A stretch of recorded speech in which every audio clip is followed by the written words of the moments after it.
Hello, I'm Dr Louise Newson and welcome to my podcast. I'm a GP and menopause specialist and I run the Newson Health Menopause and Wellbeing Centre here in Stratford-upon-Avon. I'm also the founder of the Menopause Charity and the menopause support app called Balance. On the podcast, I will be joined each week by an exciting guest to help provide evidence-based information and advice about both the perimenopause and the menopause. So today in the studio, I've got someone who I've been stalking from afar for many years, but he won't realise, like quite a few people, I managed to hoik onto the studio to talk with me. So Henry Dimbleby is someone who has, I think, transformed the way a lot of people think about food, especially food that we get on the go. I first was aware of him when I went to a Leon restaurant many, many years ago in Camden.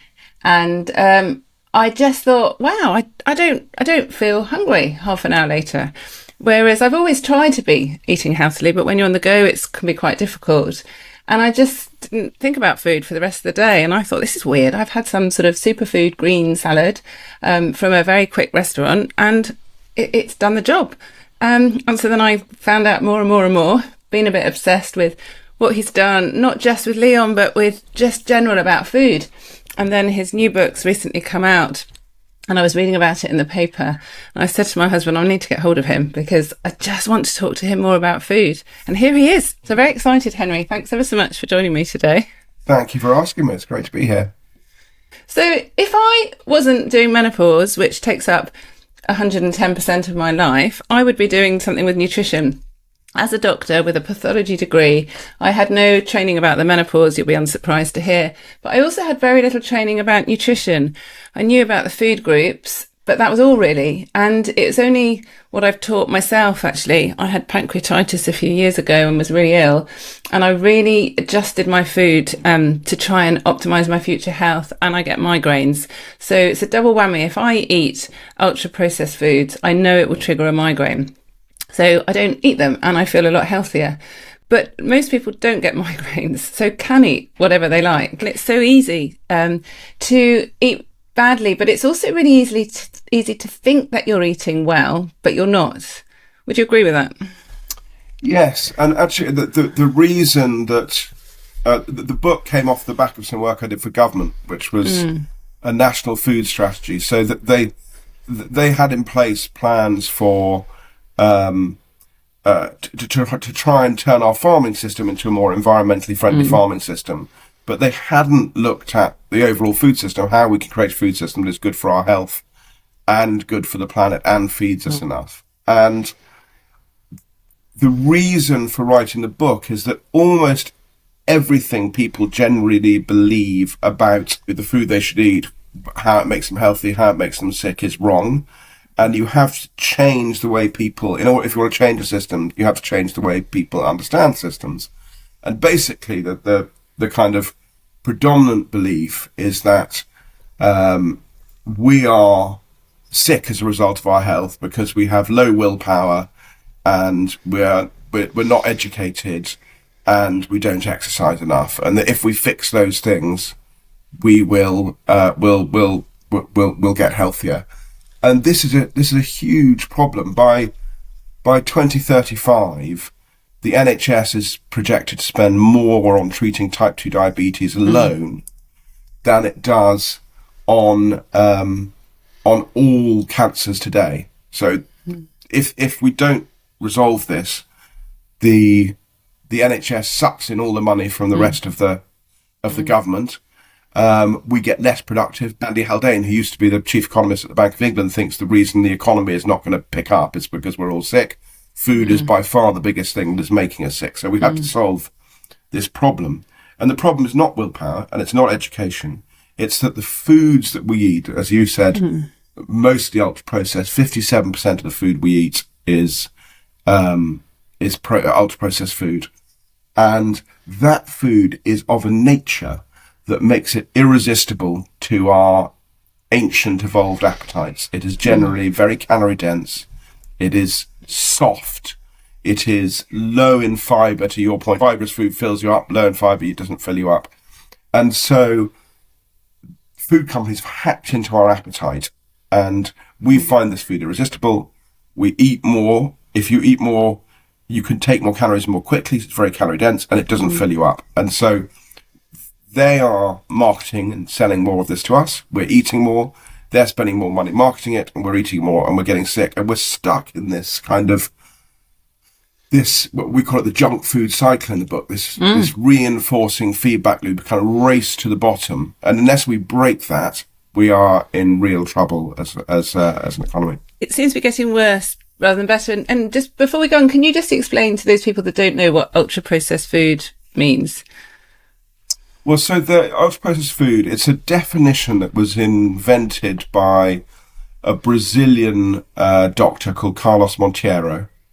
And he noticed that in Brazil, the people who were getting sick were not necessarily people who were buying things like oil and sugar, because people who were buying oil and sugar tended to actually cook from scratch, and they were using them to put a little bit in the rice. And so he noticed that actually they were eating ultra-processed food, and he defined ultra-processed foods. It's quite a long definition, but basically it's foods that have a very large number of ingredients, and particularly things that you don't necessarily recognize on the label. And those ingredients are generally there to give it shelf life, to make it softer, to make it more palatable. And we don't quite know why it's so bad for us. We don't know the full story yet, but there's a physicist called Kevin Hall who's done the most detailed experiments on this, and he got people, and he got them to stay in a facility wearing baggy clothes, and for 4 weeks they ate ultra-processed food, and for 4 weeks they ate fresh food, and it was balanced for everything else. It was balanced for macronutrients and so forth, and they said they liked both diets as much as each other, so they rated both diets similarly on taste. When they ate the ultra-processed food, they ate on average about 500 more calories a day than they did on the unprocessed food, and they put on about a kilo. And he thinks, having looked at the difference between the foods, he thinks the difference, and he's testing this again, the difference was largely what I mentioned before: calorie dense, low in water, soft, hyper palatable, which is, he defined a particular ratio of sugar to carbs to fat that doesn't appear in processed food. So they've really hacked into the very specific flavor profile that we find moreish and low in insoluble fiber. It is possible, very possible, I think, that there will be other reasons. And I think we're just, beginning to understand, for example, how some of these things play with our hunger hormones. There might be interactions with our microbiome, etc., etc. But at the moment, it's hard to legislate on ultra-processed food because the definition is, quite complicated. But as a rule of thumb for anyone listening to this, if it's in plastic and it's got lots of ingredients on the back, try and restrict it in your diet. Try and have, less than 20%, if possible, none at all. And particular things like breakfast cereals, modern bread, that very soft modern bread, biscuits, cakes, obviously, but try and cut that out of your diet, and you will inevitably put more vegetables, more cooking from scratch in your diet. You will feel more energetic, and it'll be better for you. Yeah, and it's so important, isn't it? Because it's not all what we look like; it's how we feel as well, and having the energy to do what we want to do. And people always just think food is fuel; it will give us more energy, but actually it doesn't. And our pancreas, as you know, produces our insulin, and if we give ourselves the wrong types of food, you get these peaks of insulin coming out of our pancreas, and the sort of big peaks and troughs that can happen, especially when you eat ultra-processed food, can really take a toll on your pancreas. So that's another reason why people can increase risk of type 2 diabetes. And then we know people who are more overweight, obese, have an increased risk of type 2 diabetes as well, the metabolic changes that occur. throw the menopause into that, which is a cardiometabolic problem, it's a real double whammy. And we know that obesity increases in the menopause when women don't take HRT, and type 2 diabetes do as well, which can actually improve with having hormones back. So there's a multitude of things that are happening. And I look back to the 70s when we had street parties, obviously in 1977. And everyone was lean. It was just easy. I used to, go shopping with my mum. The supermarket was just 2 aisles. It was very small. And we just went to the butcher's and the greengrocer. It's impossible to find fruit now. It's impossible, isn't it? If you're in a city or a town, to find sometimes I just want a banana, and it's really difficult other than having to go to a supermarket. And I worry sometimes about some of the supermarket fruit. And it's just harder. It's so much easier on the go to just grab something. And a lot of my patients think they're eating healthily when I break down what they're eating. But it's all food that's heated up in the microwave, or it's a ready-made sauce that they're stirring into their pasta. So they're really trying, but the food companies are not helping, are they? No, and I mean, I like to think of it as the analogy I use is we live currently in a swamp, in a food swamp. It is very hard if you are healthy in the environment in which we currently live, particularly if you've got a family genes where you have a propensity to put on weight, you are doing incredibly well.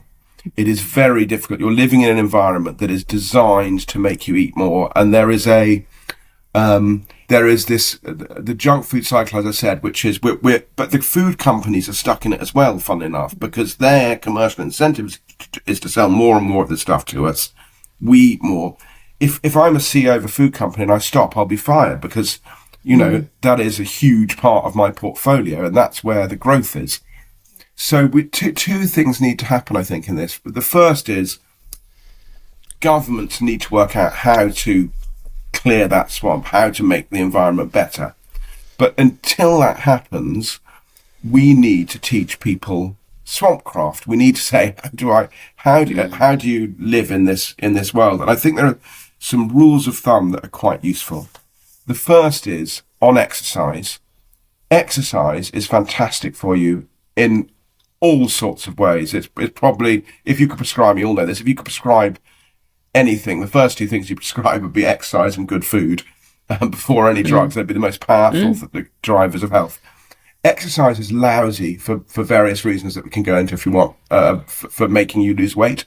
So a lot of people exercise to make you lose weight, but don't lose weight and give up exercise. But exercise is brilliant. It'll make you, as you say, if you want to look better, exercise at the same weight will make you look better, it'll give you form, it'll help your mental health, it reduces your chance of diabetes, etc., etc., etc. And as you said, there are actually, in America now, there are an increasing number of people who are skinny fat, so who are at risk of diabetes, but don't realise it because they're skinny. And actually, that's more dangerous because you don't spot it.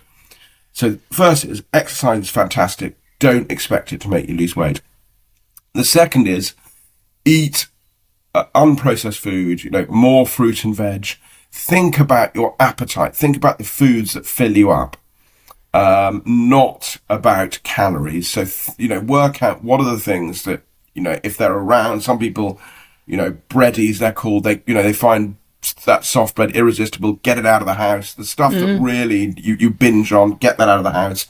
Eat lots of fresh veg, cook from scratch wherever you can, reduce your ultra-processed food. You will find that even if you don't lose weight, I guarantee if you do those two things and you get a checkup, you get your bloods done, etc., and you do that for 6 months, you will be vastly healthier. So, I think that removing the focus on weight as the absolute goal and focusing on exercise and healthy diet, and also for your own mental health, because if you're overweight, the chances are, like me, I had a morbidly obese grandfather. I've got genes that most of us tend to sit at a specific weight. And then if you are in a difficult environment, that weight will go up. So don't beat yourself up about that. Just try and eat healthier, exercise more, and you'll be happier at any weight. You might find, like the people in Kevin Hall's experiment, that you actually lose weight once you take those ultra-processed foods out of your diet. You probably will, but don't focus on that. Focus on how you feel, on exercise, and on the kinds of foods you eat.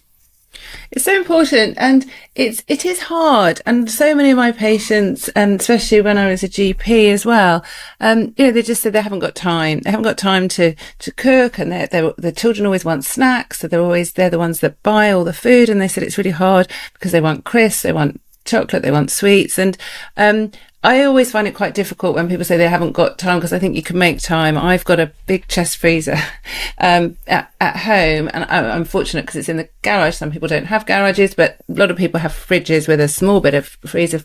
And I just batch bake. So I won't make one lot of tomato sauce for pasta with loads of vegetables mushed in so my children don't know what they're eating. I'll make a whole lot so it will last me 3 months at a time, or I'll make a massive bolognese or whatever. And I'm always adding in things like lentils that my children would never eat if they were on the side of their dish. But it also makes it cheaper, because if you do half meat and lentils, then it's a lot cheaper, and it's really healthy, and there's lots of fibre, and it will fill them up. And I learned quite early, actually. My older children are 20 and 18, but my 18-year-old's mood is determined by what she eats. And absolutely. I remember going out when she was only about 2, and so she was at a difficult age anyway, and we thought we were eating well. We'd go to like a National Trust property or go for a walk somewhere, and you'd get a sandwich box for the children, which was always full of, ultra processed white bread, usually with probably ultra processed cheese, and a packet of crisps. And her mood was just awful. Her behaviour was terrible. And I just kept saying, what are we doing wrong? What's going on? Is it because we're in a new environment? Da, da, da, da. And then I just realised that she was just being fed rubbish, and she was probably getting these sugar spikes, and that was, determinant of her mood. And I do think a lot about children and how hard it is for them. They're more sedate, they're playing more games, they're on technology, they're not getting the same exercise often at school. My youngest daughter's 12. She's just started a senior school, and her mood was really dipping. And I went through everything. And what are you eating for school? And she said, the meals are horrid. And I sort of went through the menu with her. And so now I make her a packed lunch. So it's quite early that we're recording this. I've got up even earlier so I could make her some pasta. It's not difficult to make something, but you've just got to have it in your brain and be organised, and grate some vegetables in and stir in some cheese, and I know it will fill her up. But you've got to be organised, and you've got to be taught, I think, how to cook as well, haven't you, Henry? It doesn't just come naturally. If you're not in a household where you've watched your mother cook, or your grandmother cook, or a relative cook, then it's really hard, isn't it, I think? Yeah, so children are difficult. I've got my children now 14 as the eldest, and the youngest is 11, and they have been through all sorts of stages of eating. They've been one's been vegetarian, one's kind of only eaten meat and fruit, and restrictive eating, all sorts.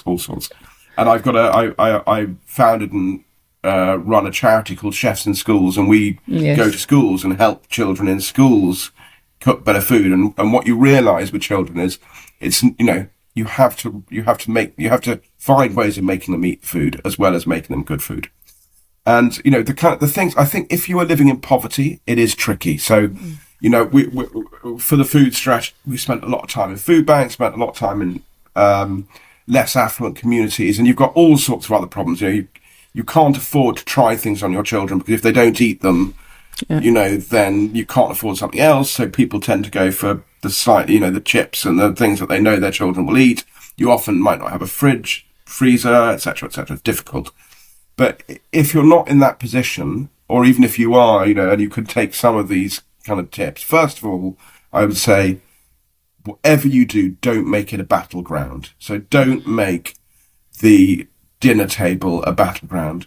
There is, when we looked at the data for the National Food Strategy, except when they come to teens and eating disorders, anorexia, etc., become a problem, there's not a single example of a child who has starved because they refuse themselves food. So that thing of, just wanting to feed up a child, put the food there. If they don't eat it, they don't eat it. Make sure, but put it there and don't fight. The other thing is to just think about how it feels to them. When they were younger, we always used to put the veg on the table first when they were hungry, even little bits of apple, carrot, celery sticks.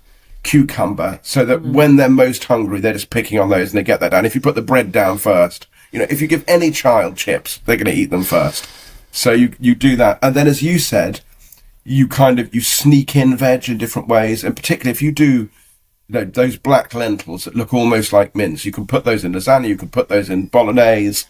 The single best thing you can do for the environment is actually eat a bit less meat because it takes up so much land. So that's a fantastic thing to do. And then also, when they're young, kind of branding things. And we used to do stupid things like, I made them porridge in the morning. They wouldn't eat anyone else's porridge. They'd eat my porridge because we branded it as Daddy's Delicious Porridge, DDP. And I would put a bit of cinnamon in it, and I'd just do it in a certain way. And you kind of create a thing. You're fighting against Cocoa Pops. You're fighting against brands all the time. When they ate broccoli, they didn't like eating broccoli. So we imagined when they were really young that they were little trees and there were things in them. Look, there's a dog in this one. Are you going to eat the dog? So you're playing with them. And then the final thing I'd say is you're not a restaurant. So don't give choice. Like, what's for dinner is what's for dinner. Because if you get yourself in that position where you're cooking 3 different dinners, you're going to drive yourself mad and you'll be a bad parent because you'll be so angry with your children. Well, it's really hard. It is difficult. I don't eat meat, so I'm constantly eating different things. But we'll do a combination, so it's easy. And but my children don't have a choice. But I think there's lots of ways of hiding. And you're right. I mean, on a Thursday night, my children have what's called Jackie pasta sauce because Jackie is someone who picks the children up from school. On a Thursday, she always had for the last 20 years. And I just said to her, right, this is a pasta sauce that I make, but it's a tomato-based sauce, but it has any vegetables that I got lying around shoved in, and then they're all liquidized up. So it's just a smooth red sauce, but it's also got Parmesan and basil in it. So it makes it quite sweet. And, Jackie's never cooked this sauce in her life, but it's always called Jackie pasta sauce. And so many of my children's friends say, oh, can we have Jackie pasta sauce? And then after they've eaten it, I say, you do know you've just had celery, you've had pepper, you've had spinach, you've had peas. They're like, oh no, I can't believe I've eaten all this. But I think children want to eat healthily, but they just don't know. And the other thing that concerns me is a lot of these foods are highly addictive. They do light up the dopamine centers in our brain, the reward centers, and the whole thing about, you said earlier, a calorie is not a calorie. I went to a meeting many years ago, actually, with the Department of Health about food. And they were trying to say how low-fat spreads, low-fat foods were good because the incidence of heart disease had reduced since flora and some of the low-fat foods had been introduced. Well, that's rubbish in my mind. But they were also saying a calorie is just a calorie. And I said, well, how can it be? I see children walking to school with a packet of crisps. How can the same calorific value packet of crisps be compared with some almonds, for example, or a big bar of chocolate be compared with some vegetables with the same calorific value? It absolutely doesn't make sense because it's what these foods do in our bodies. And I think, you're so right. We don't understand the ultra processing of foods in the same way we don't understand why zero sugar Coca-Cola or whatever it's called is actually worse than the real deal, because it's these chemicals in our body. Our bodies are not designed to have unnatural chemicals in their bodies, are they? We're quite basic human beings. So all these foods have been designed so they taste better, they last longer, but actually our bodies just doesn't know what to do with them. So a calorie is not a calorie. If there's a health claim on a packet of something, you probably want to avoid it because it is almost certainly an ultra-processed food. I had a massive fight last week with Nestle because they released a Kit Kat, for goodness sake, cereal with the claim that it was tasty and nutritious. And it was nutritious because it had a bunch of a vitamin supplementation in it. But a calorie is not a calorie, basically, and it's not a calorie for 2 reasons. First of all, it's not a calorie for the things that it does to your appetite. And that Kit Kat cereal, you will eat incredibly fast. You'll eat much more than the 30 grams suggested serving, and you will be hungry an hour later. And actually, if there's one thing I would suggest to anyone, if you possibly can, just get cereals out of your house. Is a terrible way to start the day. And the second thing is that they have, the nutrition, the levels of nutrition in almonds, as you say, versus crisps are wildly different. So, again, it is tough, but if you can possibly avoid the stuff in packets, that is the simplest rule of thumb, I would say, to improving your child's diet. And there is, funny enough, the breakfast cereals is really tricky. We just don't have them in our house. Whenever our children go to someone else's house, they descend upon the breakfast cereals. These stuff are absolutely delicious, highly marketed. The brands are great. But we have, because in our household we've set that norm. It's not a fight every morning. That's the thing. To hold your nerve, because the fight goes away. And you have to. It's slightly more complicated to cook breakfast. So they have porridge, they have yogurt. I quite often make them eggs. So it's harder. I get up quite early to do it, and that is tricky. But it's worth it. I think it's a huge difference. Yeah, I think eggs are great. I actually make my daughter pancakes, but I use just eggs, flour and milk. So it's a very basic recipe, but I make enough for 3 days. It's the third day. It looks a bit ropey as I'm whisking it through, but it's fine. She still eats it. So actually it doesn't take much time. Yeah, I do that. I whiz in chia seeds and flax seeds. So they've got a bit of seed in there as well. Well, I do. I put in chia seeds, and I also I use a mixture of flour, so it's not just white flour, and I've done it gradually, actually. The first time I did it, I used spelt flour, but the first time I did it, she went, "Oh, this is disgusting." So, but what I've done is the same as converting them to wholemeal pasta. You just do it gradually, so then they don't really realise. Because I think my daughters, all of them actually, especially when they were younger, their taste buds very, very strong compared to mine. They would taste a tiny bit of garlic or a tiny bit of pepper. Definitely. And so I think what we taste is different to what they taste. But then I wonder what some of these very addictive foods must just taste absolutely wonderful to them. It's all very well, isn't it? There's the consumers improving. But how can we do it from a bigger level, Henry? Because this is not going away. My husband's a surgeon, and he operates on morbidly obese people who he keeps saying, if you lose weight, you'll have less complications. Your surgery will be easier. Your recovery will be easier. Your wound healing will be better. But they come back 6 months later, heavier rather than lighter. And they keep saying, I try. But as you say, it's so easy. Do you think the government, or do you think higher bodies, organisations are going to change? Or do you think we're just going to just be worse and worse if we repeated this podcast in 10, 20 years' time? So I think there are two ways we could go. A junk food cycle, as I described it, is an interaction between the food environment and our appetite. And the way we should go is to try and change that food environment. And there are lots of things that the government could do. And I recommended a bunch of them in the National Food Strategy. They're in the independent appendix of Ravenous. So Ravenous is meant to be a kind of populist, kind of entertaining book that explains how the food system works, but I put in the appendix the recommendations, and you can restrict advertising, you can put in reformulation taxes, etc., etc. So there are big levers the government can pull to try and improve our food culture and to try and improve the food that's served to us. But politicians are very scared of this, wrongly actually. When we did focus groups, people are fed up with it and they want the government to act. You could also, instead of hacking the system, you could hack the appetite. And these new drugs, semaglutides, currently, which is the first of them under the brand name Wegovy and Ozempic, but there'll be loads. There'll be lots of different ones. There are lots being developed, which make your appetite work differently. Is another way you can do it, and they're very effective. And people feel less hungry, and they lose weight on them. You inject yourself once a week. And my concern is that we will end up drugging our way out of this. We'll drug a third of the population. And that is for me, that's a problem for two reasons. First of all, if you have a BMI of over 35, which is severely obese, and you've struggled all your life with your weight, and you've been sick, then these drugs, you should go and talk to your doctor about these drugs, because they're very effective and they might change your life.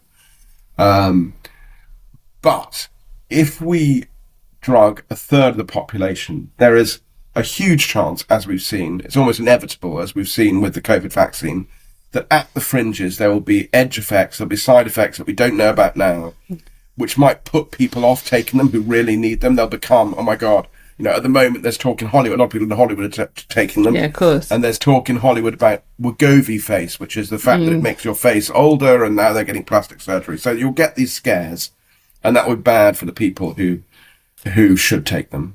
But more importantly than that, the hormone that this kind of mimics, GLP-1, is one of our hunger hormones. It's one that fills us up when we eat food and our food hits our lower intestine. And our hormones evolve by natural selection and mutation. They do all sorts of different things. It's not like you design a car and there's one hormone that does this and one hormone that does that. Every hormone you have has all sorts of different functions. And I think it is almost inevitable also that we create unknown problems down the line by trying to solve this one thing.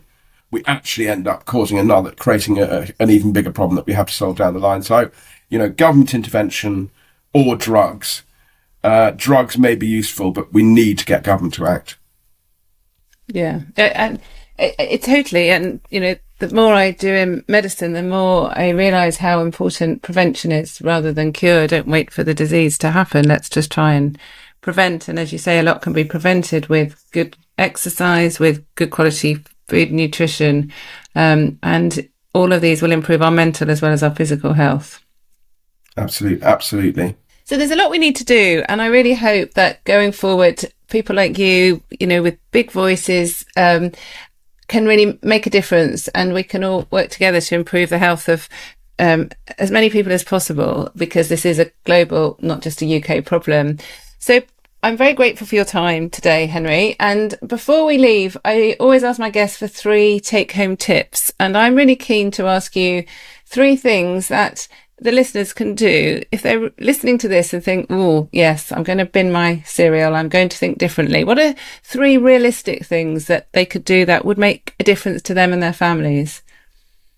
So the first thing I would say is make exercise pleasurable, and don't think about it as being about weight. It's not about weight. It's about feeling healthy, being healthy. So find enjoyable ways to exercise, but don't weigh yourself every time, every morning, because exercise isn't going to help that, but it's going to help you in a million other ways. The second thing I would say is eat as much as you can, eat cooking from scratch with lots of fibrous green vegetables. And if you can get there are now if you can afford them, they're much cheaper than meat, but they're more expensive than other pulses. Get those nice Spanish style beans in a jar. There's an English brand called bold beans, which is fantastic. They are so much more delicious than normal chickpeas and butter beans, and they'll force the meat out of your diet, and you will feel healthier and save money. And then the third thing I would say is the stuff that's wrapped in plastic. The ultra processed food, cut it down. Try and get under 80% of under 20% of what you eat from that stuff. And if you can, just start by getting rid of breakfast cereal. Breakfast cereal is the devil's work. Very good. Yes, don't want any devil's work in my house. Thanks very much. I'm really grateful for your time. It's been really enlightening, and keep up the good work, because what you're doing is being noticed, and it's phenomenal. And I think the more we talk, the more we think about it, hopefully little things will change, which can then lead to bigger things happening. So thanks again for your time today, Henry. Oh, I'd say the other thing is buy Ravenous and give it to your friends to help them change the food system. Indeed. Ravenous, in case you didn't realise, is the name of Henry's new book. Thanks very much. Thank you. For more information about the perimenopause and menopause, please visit my website, balance-menopause.com, or you can download the free Balance app, which is available to download from the App Store or from Google Play.